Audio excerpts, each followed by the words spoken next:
Hey gang, what's up? It's Wes. So before we get too far into it, I do want to say we have officially passed 10,000 subscribers. I cannot believe it. I genuinely can't believe it. I appreciate every single one of you, whether you're a longtime person from, whenever I used to do gaming stuff, 10 years ago, or if you're brand new to the channel, you got brought in by the art stuff.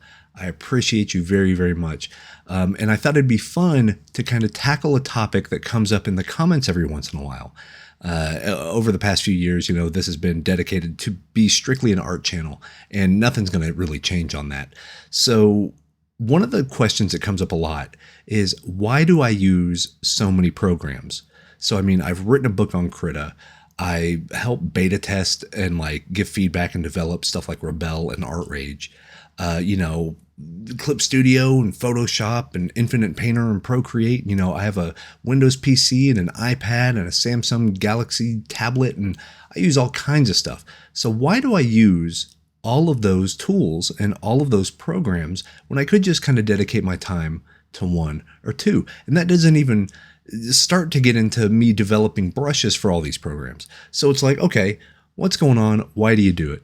So let's talk about that. Let's talk about why I like to have a broad range of things at my disposal, and to really just put it up and prove that, I'm really doing what I'm talking about. In this sketch that we're going to make, I'm going to use 5 different programs. I'm just going to keep bouncing back and forth, but I'm going to explain why I do that. And I don't do it for every piece, but for this one, I thought, why not? If this is the topic, let's really have fun with it and just juggle this thing between a whole bunch of different stuff. And even we can get started with a program I haven't really used before. So without further ado, let's have some fun. Let's talk about different programs, why you might want to own more than one to work on your digital art. Let's get to it.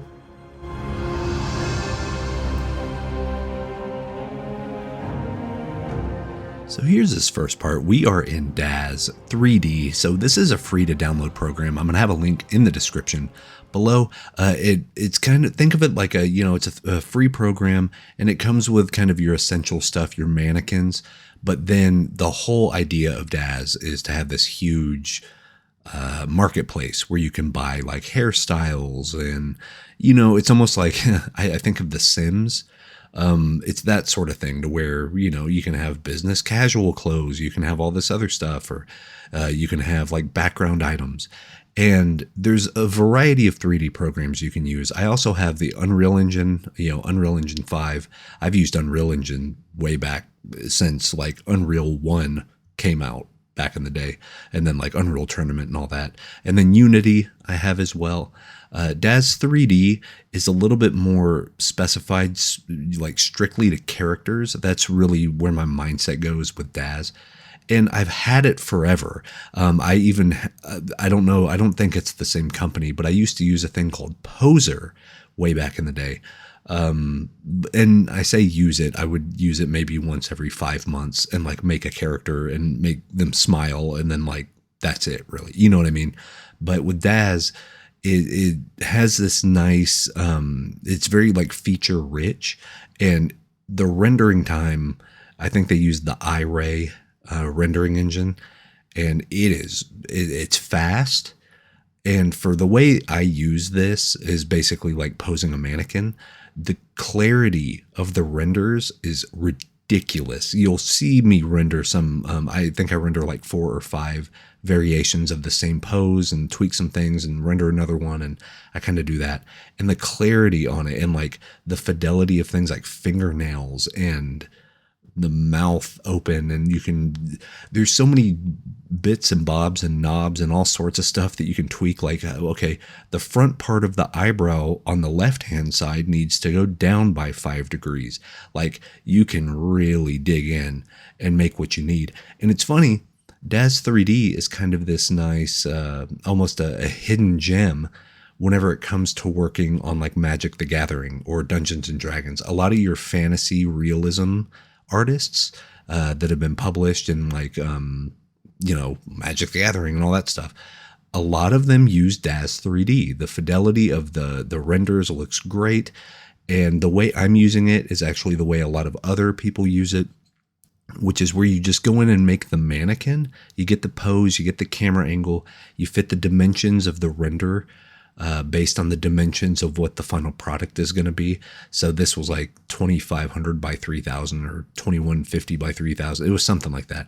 It's kind of a comic book cover size.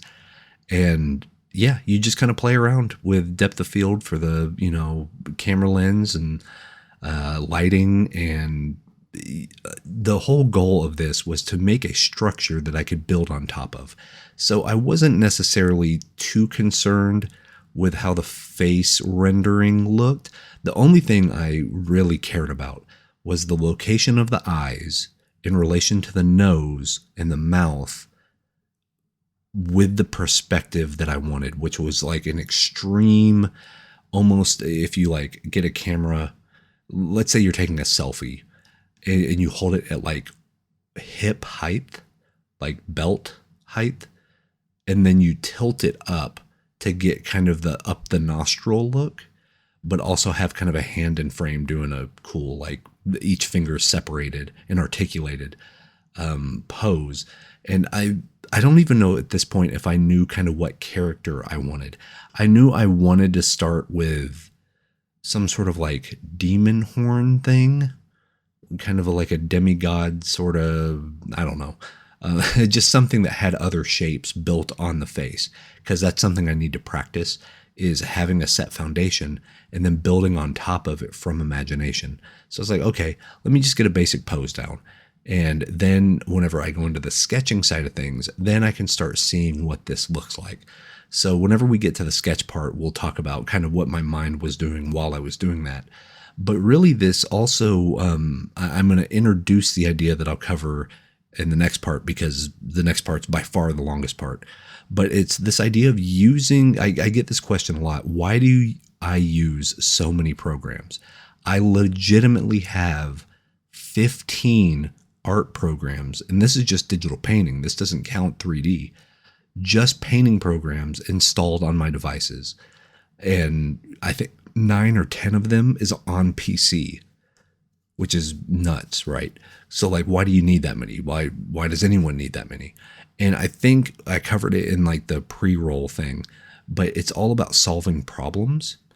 And I think whenever you have a big toolbox, you're more likely to use the tools that might be better fit for the thing. So for this, it was to establish a sense of volume, a sense of kind of a weight to a character. And that way I can have this as reference if I need to go back to it. But I was pretty proud of myself because I didn't use this after I initially brought it in, kind of traced the main line, kind of got the proportions correct. But then I even started deviating from that once I got rid of the reference. But this is a great way to start. It gets you a dynamic camera angle, gets you decent lighting, so kind of give you an idea of what you're working with. And then you're good to go on that. So yeah, this was Daz 3D. Now let's hop on over real quick to the sketch side, or I guess the rest of the painting, because it's going to be sketch and all that stuff too. So yeah, let's jump over.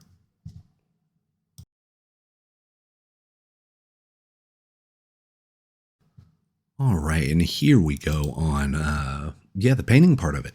So I first wanted to just show the references real quick. So we have two traditional painters, Jeremy Mann and Calvin Lay. I just love kind of how the brushwork and, thick oil paint, stuff like that. And then we have a comic book artist who also works traditionally, Jason Sean Alexander, which if you're into comics at all, you definitely know this guy's name. So love kind of the abstractness of it a little bit. You can see each one of these painters has a nice abstract background, very resonant character in each of the compositions and stuff. Just really, really cool. And that was sort of my motivation, is I wanted the main character, but then the stuff in the background actually didn't matter too much. And ironically, I go through, let's see if I get this right. I think I jotted it down. So we started the sketch session in Krita. Then we're going to move to Rebel to put down our bigger paint structures with impasto and kind of the thick brush edge control. Then for the first bit of rendering, the main bit of rendering, I should say, we're going to go to Clip Studio. So after Clip Studio, then doing a lot of the lighting, I guess. And you'll see what I mean because I do a lot of filters like brightness, contrast, hue, saturation. For that stuff, we move over to Photoshop. And then after all that's done, then we kind of take the final thing that I'm pretty pleased with and then go back to Rebel to add in some nice kind of watercolor drips and kind of use that sort of organic paint engine in order to kind of give us that feel that we were looking for from the beginning. So yeah, the character itself, I think I wanted to go for some sort of like martial arts demon thing because he's wearing a gi, you know. But I think I scrap after I think it's during the clip studio part of this. And, you know, I will have little tags letting you know when I switch programs. But I think clip studio is after I slept overnight between Rebel and then going into clip. And I think whenever I woke up, I was like, I don't like this whole demon thing idea. I think it's dumb and tacky. So I get rid of all the stuff. So you're going to see literally an iterative process of like, oh, this is cool. This is cool. This is cool. And then you sleep on it. Then you wake up and you're like, why did I think that was cool? You just work with a more clear head, you know? And then, you know, doing the lighting and stuff in Photoshop, it really kind of made it pop a little more. So I was happy I did that. You'll see it goes a little bit more saturated colors and stuff. So it's funny because looking back at the footage, this ends up being like 5 different paintings. You know what I mean? Like the character's still there. The character's kind of the same, but then the different techniques, and I'm trying these different deals and just seeing what sticks and what feels cool and what looks cool. And, you know, I don't even know who this character is or what their business is or whatever. I think it is kind of funny though. I have been rereading through Blade of the Immortal, which is an awesome manga. It's very intense. I think it ran for 20 some odd years, but the story's great. But it became kind of a, you know, attitudinal samurai Yojimbo kind of thing, which I dig it, you know. So it was a lot of fun. This one was fun. It can be frustrating not working from reference because you don't know if something quote unquote looks right. You know, but that's why I did this. I need to build that muscle. I need to build the muscle on making decisions and sticking with them to be able to render them out more. Because I have that tendency, and I think we covered this in previous videos, especially in like the top 4 mistakes that digital artists make that came out recently. I use, you know, we should use more reference. But I get so beholden to my reference, I don't really think for myself. I let the reference solve all my problems, and I need to get out of that. So this was an exercise to do that. So it may not be my best work, may not be the best painting or the most engaging or whatever, but I am proud with how it turned out simply because a vast majority of this was pure, what if I did this? Oh yeah, that looks cool. Well, what if I did this? That doesn't look right. And I'm trying to decision make on the fly. A lot of times how my brain works is I can be either in editing mode where I'm fixing problems, or I'm in creating mode to where I'm just putting stuff on the canvas. And I need to find a better way to bridge both of those so both can be active at the same time.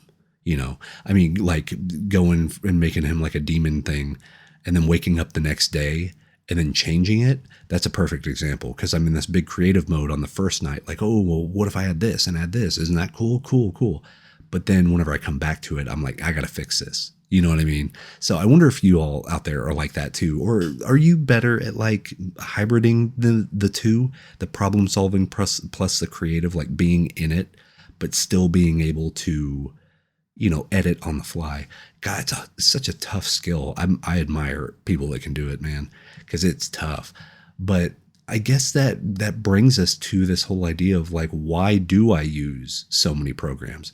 Like, what really is the difference between a Krita and a Clip Studio and a Rebel and a Photoshop and an Art Rage and Procreate? And like, they kind of do the same thing, which is true. They do.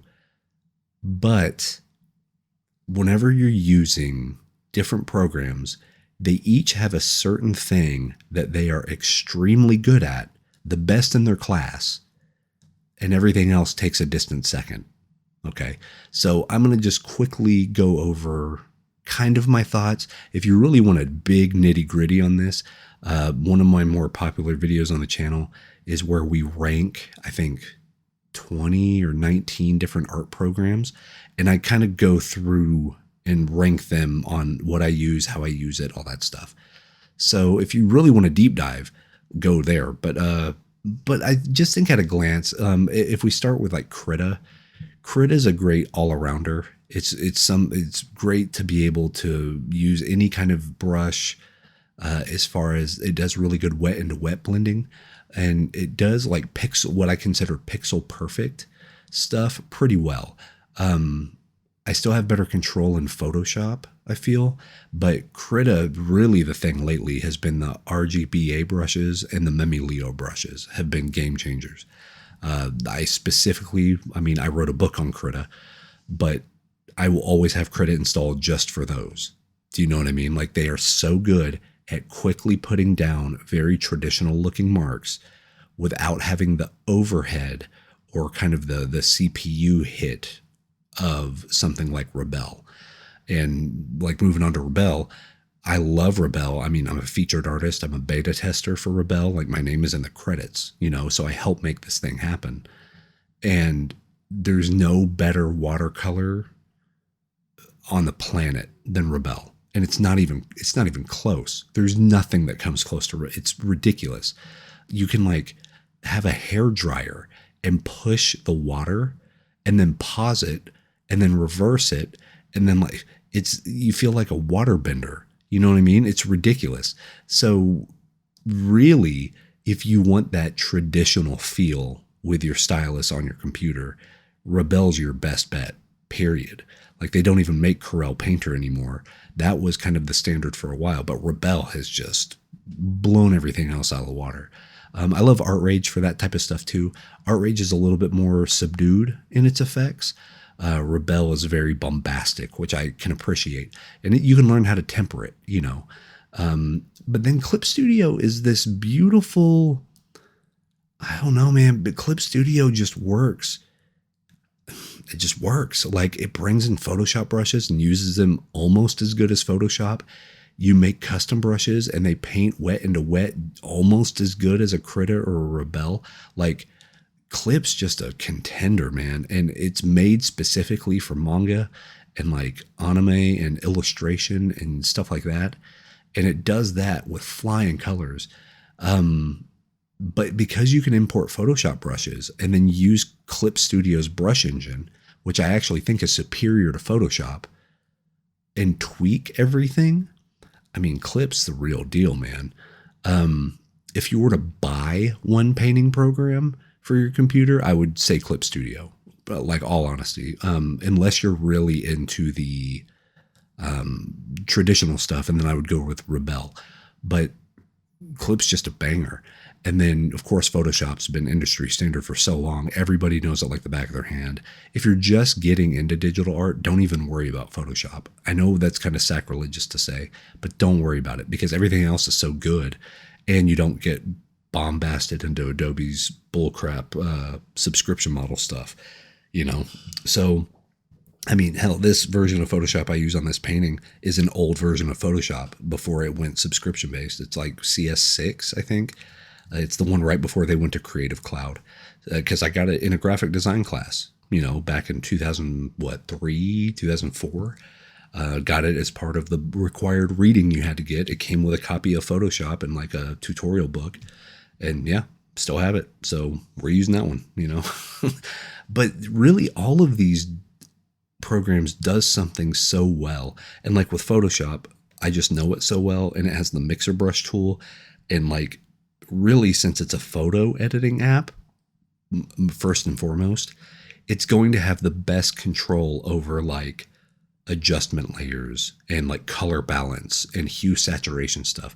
So I'm really using Photoshop more as my like post processing, or if I know I need to do something like I need to dip the contrast, or I need to run a quick like paint daub filter over a thing, or if I'm like photo basher, you know what I mean? If I'm doing compositing of any kind, or if I'm really needing to get something very specific with like gradient maps or a lot of tweaking knobs, I go into Photoshop because I just know it so well and it does it really well. Even the old versions do it really well. So you can learn how to do that stuff in other programs. That way you just kind of stay in one spot. But no, I mean, Photoshop was made for it. You know what I mean? So that's what I like to do. I like to go to the thing that it was made for. So like Rebel with the wet watercolor stuff and, Krita with kind of the Krita sketch brushes out of the box are unbelievable. So they each have a super high strength. So having a toolbox full of all of these tools, go to the best one. Like, sure, I guess you could use a flathead screwdriver to get, a Phillips head in there if you wiggled it just right and stuff, but like get the tool for the job and you're going to have a way easier time. So a lot of people, will leave the comments like, why do you hop between like 7 programs? Like, what are you doing? You need to calm down. But that's just how I work. It's how my brain works. Cause I was like, oh, you know what I need here? I need this type of brush. And Clip has the best version of that brush. So let me open Clip, let me import this in, let me paint a little bit, then re-export it out, bring it back to where I was. Like, that's just how my brain works. So it is a new method. I mean, it's funny because every painting and every piece has different needs. So it's not going to be like this for every painting. You know what I mean? This is just for this one. I was hopping around trying to figure out what worked, trying to get the vibe, get the mood, get a feel of kind of a traditional painting, almost like an archival quality, but then also have it be a little bit more dynamic with the colors, a little bit more vibrant. Just fun stuff, just bouncing back and forth. And then, of course, going into Rebel at the very end and adding in those nice fancy splashes of watercolor. And I also love with Rebel, you can export it at 4 times resolution. So I know we talked about making art prints.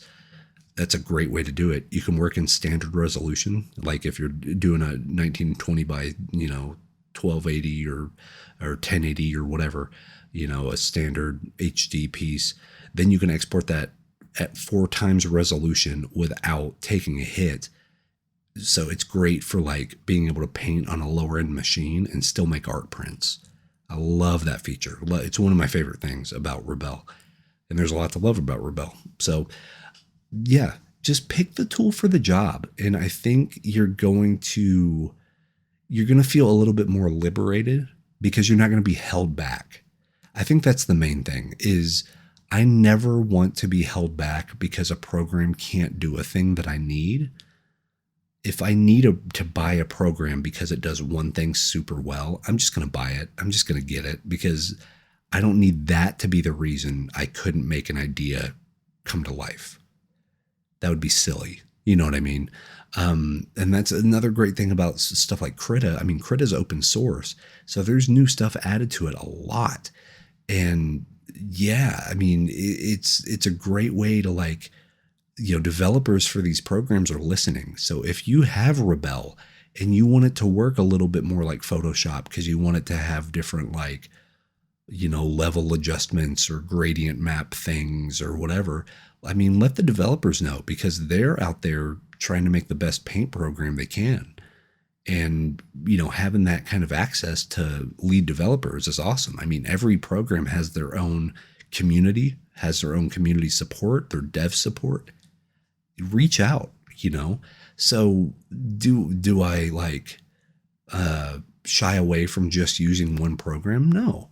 I mean, if Clip Studio does everything I need for a certain thing, I'm just going to stay within Clip. It's way easier, instead of trying to export and re-import and save this layer, but then do this layer transparent and try to keep it all sorted. No, I'll just stay in one. But because I couldn't quite figure out what I wanted this piece to be, because, no reference, we just hopped around. We just had fun with it. And I think that's a big thing going into 2025 is we're going to find the fun, of this. And, it is a job, it's a full-time gig, but, it should be fun. If it's not fun, if I'm not having fun making the piece, the viewer's not going to have fun looking at it. That's just how I've figured that out over the past 5 years. If I'm having a good time, hopefully part of that comes through and there's something to like about the piece. So yeah, that's it, man. A whole bunch of programs, but I hope just seeing this type of process either open your eyes, one, at how weird I am just by bouncing back and forth, or just shows that, hey, even if you're working on a thing, try out a whole bunch of stuff, because you never know what tool is going to work where and how, and like, you're going to surprise yourself and you're going to start dabbling into new territory. Like with this one, it was DAZ. We haven't really used DAZ a whole lot. So like using that as our starting point was kind of nice, because now I'm solving a new problem. Well, how do I make this character that's a 3D model not feel like a 3D model anymore? And the answer was to sketch over it and then treat that sketch just as a basic like mapping block in for my painting. And then not even worry about the 3D model anymore. Don't even worry about it. I know Clip Studio has 3D models built in, so you don't even need to go get DAZ in order to do this. Now, I am glad I used DAZ because, you know, it has the way higher fidelity. I can place the eyes where I want them, and the nose is better rendered, and you know what I mean? Like, it just has a little bit more meat on the bones rather than kind of the old school mannequin flat face of Clip Studio mannequin. So I needed the features just to make sure I was on the right track. And then you just go from there and make it yours and make it happen. And I think there's something really cool and a lot of fun about that. But I think that's my time. I think that's my time for this one. Let me know what you think about this process. Or does your process look similar? Do you jump back and forth between programs because you like what one does versus the other? Or are you very much a, hey, I'm a Krita artist, or I'm a Photoshop artist. I'm going to stay within this program and learn it to the best of my abilities. You know, there's no wrong way.